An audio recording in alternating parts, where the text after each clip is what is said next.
ఆషాఢమాసం బోనాల సందర్భంగా పాత మంచిర్యాలలోని కులదైవమైన మడేరేశ్వరయ్య స్వామి ఆలయానికి వచ్చి ఇక్కడ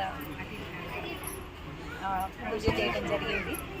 ఆషాఢ మాసంలో వర్ష ఋతువులో అంటువ్యాధులు ప్రబలకుండా అమ్మవారికి బెల్లం బోనం సమర్పించడం అనేది మన తెలంగాణ సాంప్రదాయం. మంచిర్యాలలో చాలా ఘనంగా ఈ ఉత్సవాలు ప్రతి ఆదివారం జరుగుతూ ఉన్నాయి. ఈరోజు పాత మంచిర్యాలలో ఈ ఉత్సవాలు జరిగినాయి. ఎవరైతే ఇక్కడికి వచ్చినారో ఆ భక్తులందరికీ కూడా మంచి జరగాలని స్వామివారి ఆశీర్వాదంతో ఆయురారోగ్య ఐశ్వర్యాలు లభించాలని చెప్పేసి భగవంతుని ప్రార్థిస్తున్నాను.